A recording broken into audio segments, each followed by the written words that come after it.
What's up, world? I'm Mr. Vaca, and today I have a very different type of story. If you're new to my channel, hi, welcome. I normally make instructional technology videos, especially Google Workspace, but today I wanted to talk about more of family matters, and especially my 4-month-old Georgia, which I like to call Gigi, and her recent battle against RSV. Now, as a parent of 2 daughters, Camilla, Millie is 3.5, I feel like I've gone through my fair share of sickness. Millie's, gotten really bad colds and had to go on antibiotics and ear infections and all the different kinds of things. But when Georgia got sick, it was definitely a different experience. And as a first time going through this parent, I didn't really know what RSV was. And when I was searching online, there was nothing out there. And I thought maybe it could help others by making a video, just sharing my experiences and letting you know what I went through to hopefully, give yourself comfort on what you're doing or guidance. I am not a medical doctor, so please don't take this as any medical advice, but I just thought from my perspective it'd be a good story to share to hopefully, again, comfort any parents that are going through this terrifying experience. So again, I've had Millie sick many times, and I've taken her to the doctor thinking, is anything wrong? Doctor does all the checks, and again, the worst would be an infection. But when Georgia got sick, she wasn't able to keep, after like day 3, she wasn't able to keep any of her formula down, and she was really struggling to breathe. And when I say struggling to breathe, it was her chest and like her stomach. She was breathing in every single breath. You could see like the retraction of her stomach, and you could see like her rib cage very clearly, and that stomach retraction was every single breath, and her nostrils were flaring up every single breath as well. So when we took our daughter to urgent care, they said immediately after seeing her, listen, you got to go to the emergency room. This is definitely higher up. Day 1, we went to urgent care, then we went to the emergency room, and the emergency room doctors, we got there at 7 o'clock at night, 7:15, and we didn't get seen until 1 a.m., and we didn't get out of there until 4 a.m. And throughout that entire experience, they did what's called a deep suction treatment. So they basically have a tube and they put it through the baby's nostril, and it goes like down their throat, and they do this suction treatment to get a lot of the mucus out. So they did that a few times, and they had this little device. It was like a suction cup, but like the size of your fist, and you would pound it against the baby's back pretty hard, and that was supposed to loosen up the mucus so that it could get sucked out. So after that, they were basically monitoring 2 important things, like the heart rate and the oxygen level, to make sure that it was, I believe, above 90%.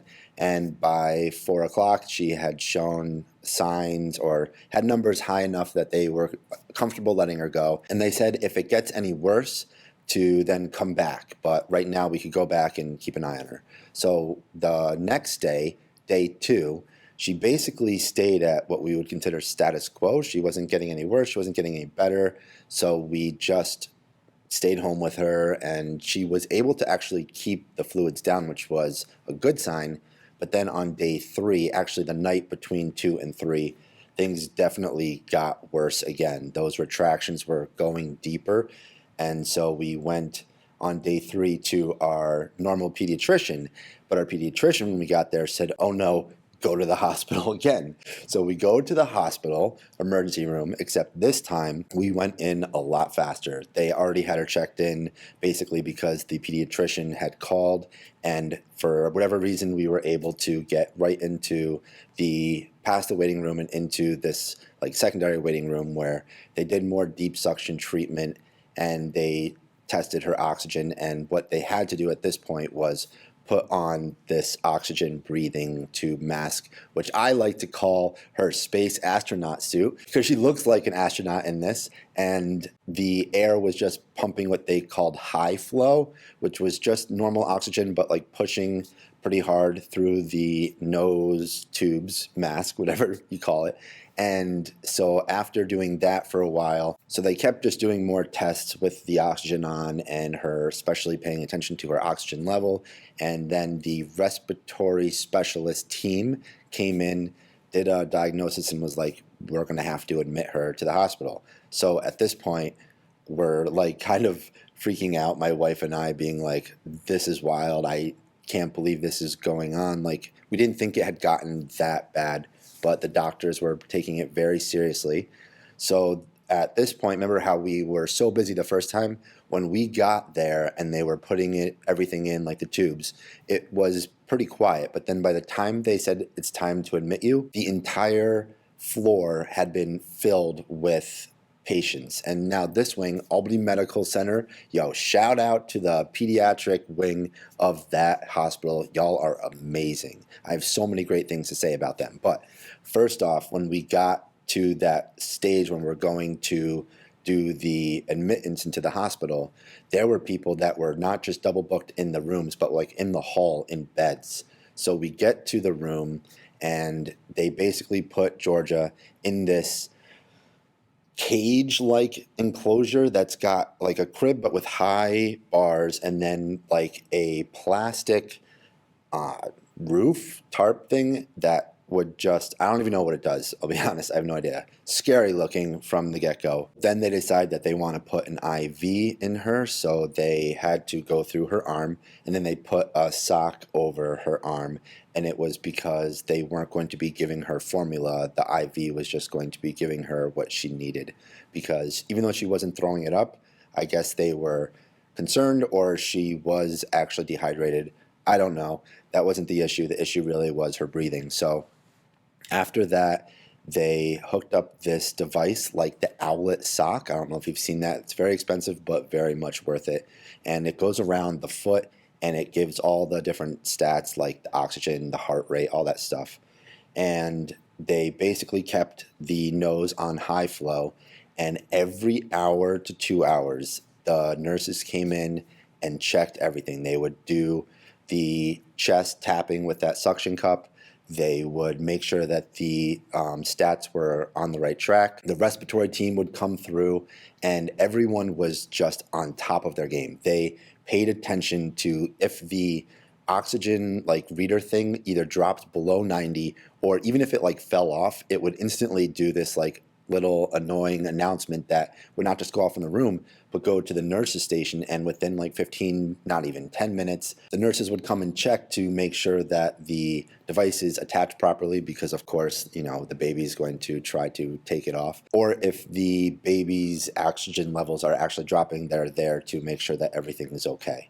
So we were now here, this was day 3, and we spent the next 3 days, total of 4 days in the hospital to make sure that Georgia was okay. Now, it took that long, not because she was getting worse, but because she wasn't getting any better, and they wanted to make sure that she hit a certain level in order to be able to send her home. So on the second day, that night, they thought, we're going to try to decrease the oxygen from high flow to low flow in the tubes in her nose.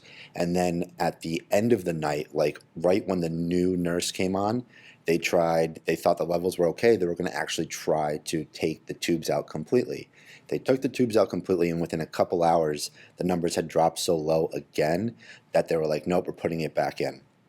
So we then had it in for day 3, and the doctor's rules were that you had to be with no tube for 24 hours, and then having those numbers at a specific level, then you were able to go home. So on day 3, she seemed to be doing better, so they took the tubes out in the morning, and then she was able to not have any support with her breathing and was able to keep above whatever the percentage was. I think it was 92 maybe, without anything. And they were like, okay, you can go home, stay out for another week of daycare. So that was fun, especially when you have to keep paying for it. You go back to school. Georgia is doing her daycare and everything's going well. And we probably go through another week and a half of everything being okay. She seems to be getting better, but then she didn't like catch a new cold, but you could hear in her breathing that she was struggling. She sounded actually like Darth Vader,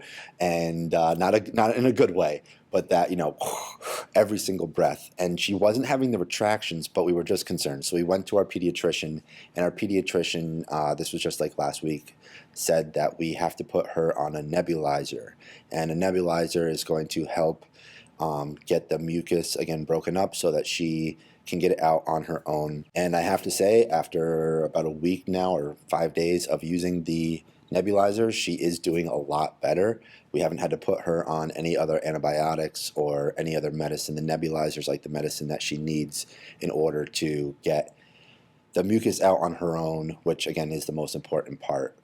But it's been a really interesting ride. I don't know if y'all saw, but I was on the Today Show and NBC News Nightly with Lester Holt because I posted this tweet because on Georgia's 4-month birthday, the big surprise was that was day 3 when she got the tubes out for good. And so we celebrated her 4-month birthday by getting her tubes out. Yay! So I had this guy on Twitter reach out in the DMs, and he was like, I'm an NBC producer and I would like to do a story on what you went through. And I thought, first off, this was a straight up scam and that this was not real, but in actuality, this was a true NBC producer, and they took my 5 minutes, my story, asked a few questions, and was like, hey, we'll get back to you if his bosses said that that's a story they want. I guess he got a whole plethora of parents that had gone through this RSV. And it was weird because I didn't do hashtag RSV. I don't know how Twitter works apparently,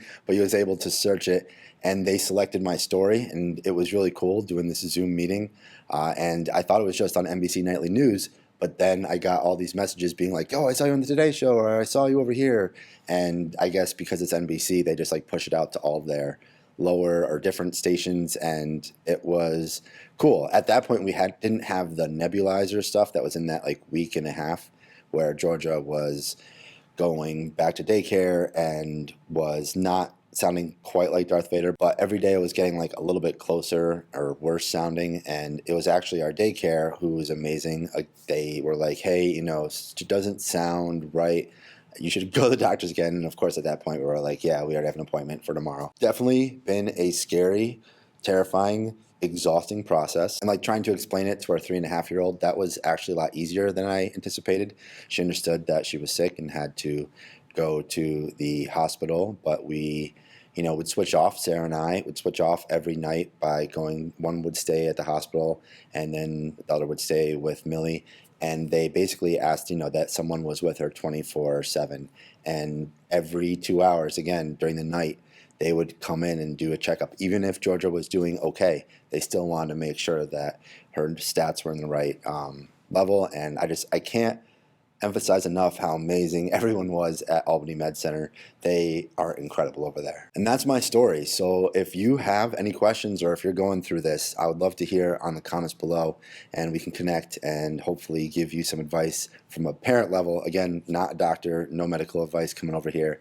But basically, again, if they can't keep their food down, if you're seeing deep retraction, something you don't normally see, and you're seeing every single rib in their rib cage, and if you're seeing the nostrils flare up, those are the 3 signs that we were told to be looking for when your child is sick, and if that is a sign of RSV or not. They had to do a swab and all that stuff. But yeah. Any other questions that you have, you know where to find me. Hit that subscribe button if you haven't. If you made it this far, you're amazing. And that like button, because it helps out the channel a ton. Most importantly, don't forget to work hard, play hard, and I'll catch you next time.